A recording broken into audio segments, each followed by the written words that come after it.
Capacitor जो होता है वो बहुत ही तरह का होता है, जैसे कि एसी कैपेसिटर, डीसी कैपेसिटर, उसके अंदर भी बहुत तरह का आता है, जैसे कि film capacitor, ceramic capacitor, polyester capacitor and electrolyte capacitor, paper capacitor, बहुत तरह का कैपेसिटर हम जानते हैं, ठीक है। लेकिन आज हम जो बात करने वाले हैं वो है एक्स कैपेसिटर। क्या है वो? X capacitor. आपने थंबनेल पर देख लिया होगा। आज हम एक्स कैपेसिटर के बारे में बात करने वाले हैं। एक्स, आप जो एक्स सोच रहे हैं वो नहीं है, ये एक्स यानी कि जो क्रॉस जैसा दिखता है ना, क्रॉस ऐसा दिखता है ना एक्स जैसा, तो ये क्रॉस की तरह काम करता है, इसलिए हम इसको बोलते हैं एक्स कैपेसिटर। तो ये क्रॉस की तरह कैसे काम करता है मैं आपको आगे बताऊंगा। तो एक्स कैपेसिटर कोई ऐसा कैपेसिटर नहीं होता जिसका नाम एक्स कैपेसिटर होता है। इसका काम कुछ ऐसा होता है जिसकी वजह से इसका नाम एक्स कैपेसिटर दिया गया है। तो बहुत सारे लोगों को हम उनके काम के वजह से उनको जानते हैं, ठीक है, उनके काम की वजह से हम उनको जानते हैं। उसी तरह इस कैपेसिटर का काम भी कुछ ऐसा है जिसके लिए इसका नाम एक्स कैपेसिटर रखा गया है। लेकिन ये नॉर्मल कैपेसिटर है, जो कि हमारा एसी कैपेसिटर जिसे हम बोलते हैं, जो कि फिल्म कैपेसिटर होता है, पॉलिस्टर कैपेसिटर होता है, ये भी उसके अंदर ही जाता है। लेकिन उसके काम की वजह से हम इसको बोलते हैं एक्स कैपेसिटर। जितना भी सारा इक्विपमेंट हम इस्तेमाल करते हैं अपने घर पर, ओके, जो भी हम इलेक्ट्रॉनिक्स डिवाइस वगैरह हम इस्तेमाल करते हैं, और जो इक्विपमेंट हमारा हाई वोल्टेज पर वर्क करता है, जो डिवाइस हमारा हाई वोल्टेज पर वर्क करता है, वहीं पर हम यूज करते हैं एक्स कैपेसिटर। अगर आप कोई भी एक इलेक्ट्रॉनिक डिवाइस जो कि हाई वोल्टेज पर वर्क करता है, वो चाहे चार्जर हो गया या फिर आपका टेलीविज़न हो गया, कुछ भी, ठीक है, या फिर कोई स्टेबलाइजर हो गया जो कि ऑटोमेटिक स्टेबलाइजर आ रहा है, तो उन सब के अंदर आपको बहुत सारे कैपेसिटर देखने को मिलेगा। वो किस लिए होता है इसके ऊपर मैंने वीडियो बना रखा है, अगर आप चाहो तो देख सकते हो। तो इतने सारे कैपेसिटर क्यों होता है, उन सब का काम ही कुछ ऐसा होता है। तो उन सब में से एक कैपेसिटर ऐसा निकल कर आता है जिससे हम बोलते हैं एक्स कैपेसिटर, जिसे हम बोलते हैं एक्स कैपेसिटर। तो इसका कनेक्शन कैसा होता है, कहाँ पर लगता है? देखिए, जो हमारा ये हो गया हमारा एक इलेक्ट्रॉनिक्स डिवाइस, ओके, और ये चलता है आपका 220 वोल्ट या फिर 440 वोल्ट सप्लाई में चलता है। तो हमारा डिवाइस के अंदर क्या होता है? एक एसएमपीएस सर्किट होता है। क्या होता है? एक तो क्या होता है उसका? SMPS, switch mode power supply circuit होता है। तो ये क्या करता है? उसको कुछ मल्टीपल वोल्टेज में उसको स्टेप डाउन करके कुछ मल्टीपल वोल्टेज में हमें वो आउटपुट देता है। तो जहाँ पर ये सर्किट यूज होता है ना, तो वहीं पर एक्स कैपेसिटर का इस्तेमाल किया जाता है। तो कहाँ पर लगता है? मान लीजिए ये आपका एसएमपीएस सर्किट हो गया, ओके, ये आपका एसएमपीएस सर्किट है। तो इसके अंदर हम जो सप्लाई प्रोवाइड करते हैं, क्या देते हैं हम इसके अंदर? एक न्यूट्रल और एक फेज।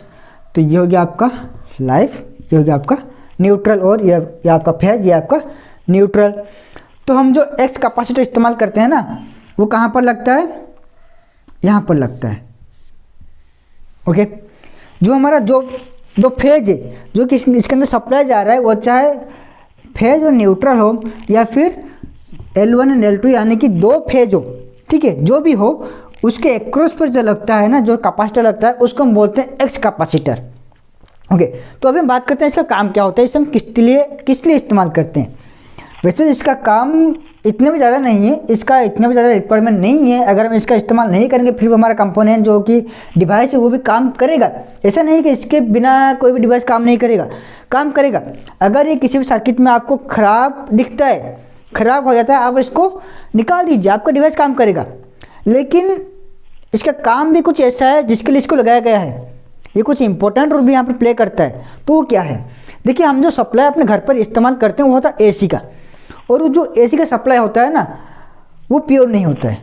भैया आज के ज़माने में क्या प्योर मिल रहा है? सब में तो कुछ ना कुछ इम्प्योरिटी मिला हुआ होता है।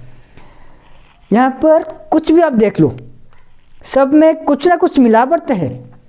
बिना मिलावट के यहाँ पर आपको कुछ भी नहीं मिलने वाला है। उसी तरह जो हमारा एसी का जो करंट है, जो कि सप्लाई हम घर पर लेते हैं, वो भी दोस्तों प्योर नहीं होता है, उसमें भी कुछ मिलावट होता है। भैया आप सोच रहे होंगे कि एसी सप्लाई में भला कोई कैसे कोई कुछ मिलावट कर सकता है, और मिलावट करके उसको मिलता क्या है?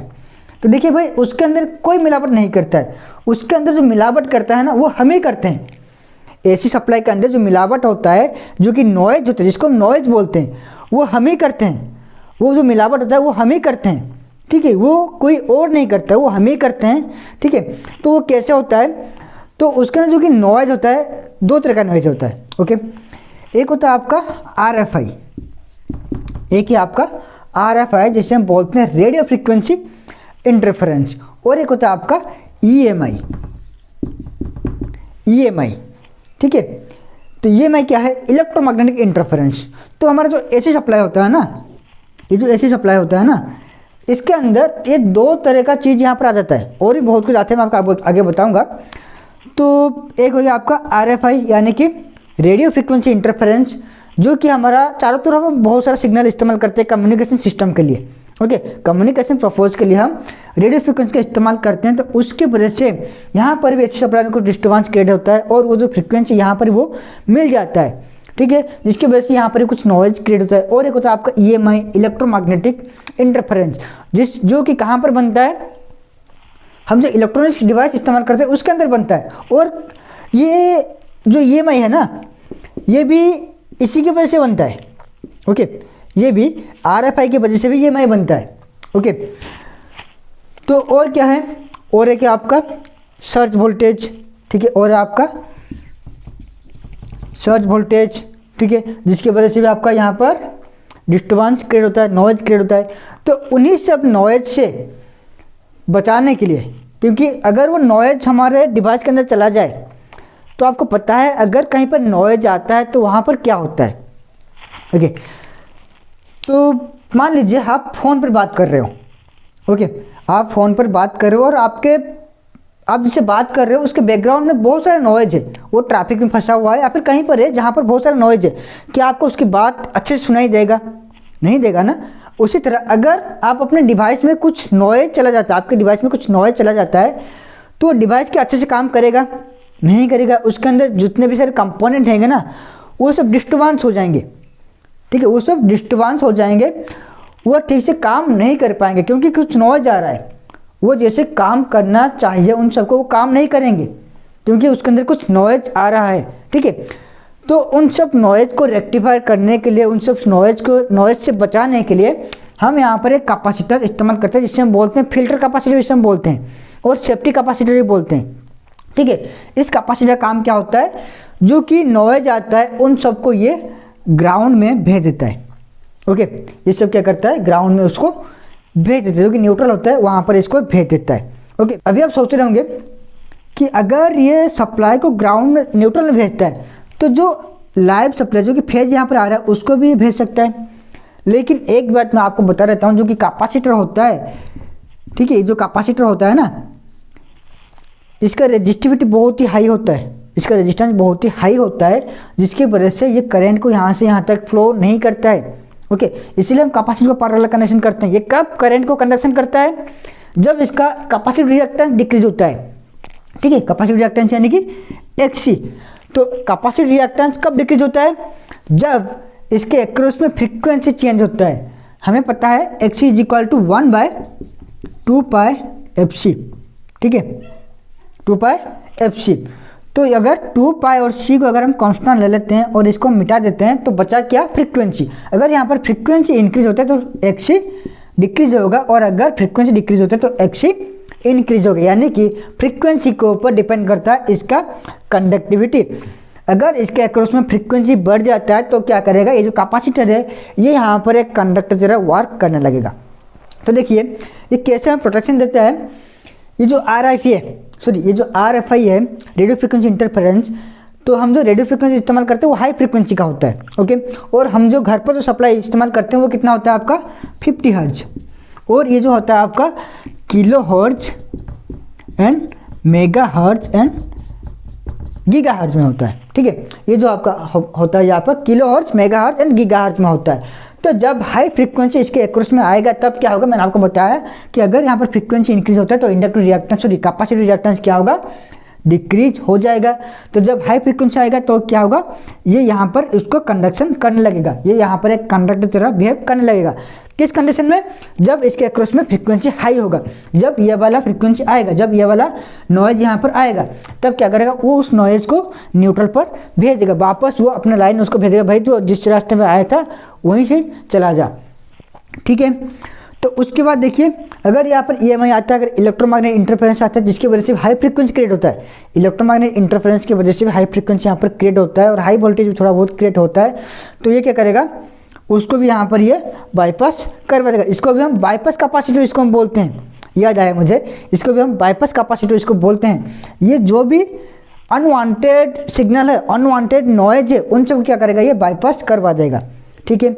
और अगर कहीं पर सर्ज वोल्टेज क्रिएट होता है, सर्ज वोल्टेज क्या होता है, कुछ ही सेकंड के लिए, कुछ ही माइक्रो सेकंड के लिए जो एक हाई वोल्टेज क्रिएट होता है हमारे सर्किट में, एक एसी सप्लाई है, तो अचानक से क्या होगा कि यहाँ पर एक वोल्टेज अलग से क्रिएट हो जाएगा जो कि हमारा पीक वोल्टेज से बहुत ही गुना ज़्यादा अधिक होता है। हमारे घर में 220 वोल्टेज आता है, अगर किसी कारण में वहाँ पर सर्ज वोल्टेज क्रिएट होता है तो उससे क्या होगा कि 220 वोल्ट 1000 वोल्ट तक भी पहुँच जाता है, तो उसी वोल्टेज से ये भी हमें प्रोटेक्शन देता है, ठीक है। सर्ज वोल्टेज किस लिए क्रिएट होता है, जब भी हम कोई ज़्यादा अमाउंट का करेंट ड्रॉन करने वाला कोई लोड हम इस्तेमाल करते हैं, मान लीजिए कोई रेफ्रिजरेटर हो गया या फिर मोटर हो गया या फिर एयर कंडीशनर हो गया, जब भी हम उसको ऑन या फिर ऑफ करते हैं तब क्या होता है कि वो हाई करंट को लेता है या फिर हाई करंट को छोड़ता है। तब क्या होता है कि जो हमारा सिस्टम होता है, जो कि हमारा सप्लाई होता है, उसके अंदर एक डिस्टर्बेंस अलग सा क्रिएट होता है, वहाँ पर एक EMI क्रिएट होता है, इलेक्ट्रोमैग्नेटिक इंटरफेरेंस वहाँ पर एक क्रिएट हो जाता है, जिसकी वजह से एक सर्ज वोल्टेज वहाँ पर एक क्रिएट होता है। तो वो जो सर्ज वोल्टेज होता है वो हाई वोल्टेज का होता है, ठीक है। और ये जो एक्स कैपेसिटर होता है इसको भी इसीलिए लगाया जाता है कि अगर इसके अक्रॉस पर हाई वोल्टेज आए हमारे सप्लाई वोल्टेज के अलावा, तो वो क्या करेगा, ये शॉर्ट सर्किट हो जाएगा, और जिसकी वजह से जो शॉर्ट वोल्टेज हो ना, ये यहाँ पर, अगर यहाँ पर देखिए, यहाँ पर मैं एक बैटरी ले रहा हूँ, एक बैटरी लेके मैं आपको समझाने की कोशिश कर रहा हूँ। तो ये मेरे पास एक अभी बैटरी है, ओके, ये मेरे पास एक बैटरी है। तो अगर यहाँ पर है 5 वोल्ट का एक बैटरी है, अगर मैं इन दोनों को यहाँ पर शॉर्ट सर्किट कर देता हूँ तो यहाँ पर वोल्टेज कितना हो जाएगा, 0, ठीक है। तो उसी तरह जो सोर्स वोल्टेज अगर इसके अक्रॉस पर आएगा, जो सोर्स वोल्टेज अगर इसके अक्रॉस पर आएगा तब क्या होगा, ये शॉर्ट सर्किट हो जाएगा, जिसके वजह से जो भी हाई वोल्टेज इसके अक्रॉस पर आ रहा है तो यहाँ पर ये क्या हो जाएगा, वो 0 हो जाएगा, ठीक है।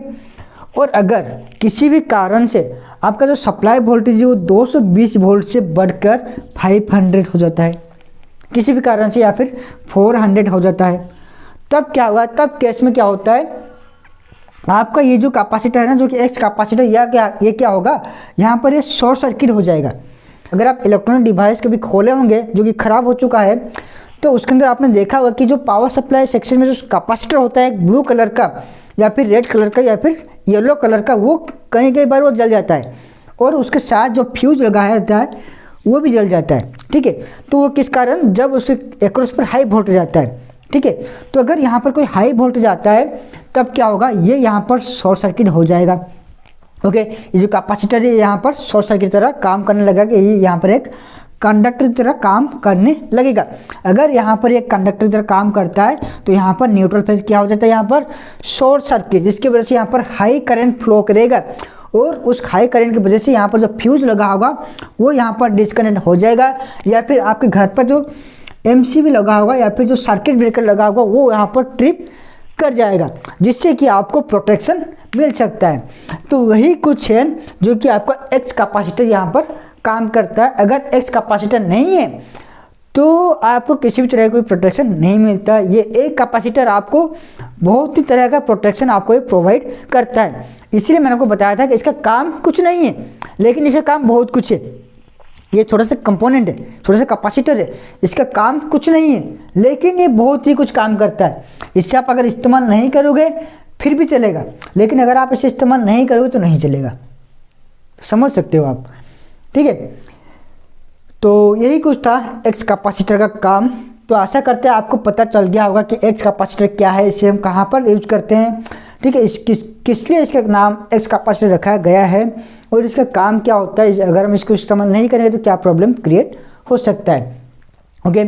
अगर आपको वीडियो पसंद आया हो तो लाइक शेयर जरूर करना, और अगर कोई प्रॉब्लम हो रहा है तो आप मुझे कमेंट जरूर कीजिए। ये वीडियो आपको कैसा लगा कमेंट करके जरूर बताइएगा।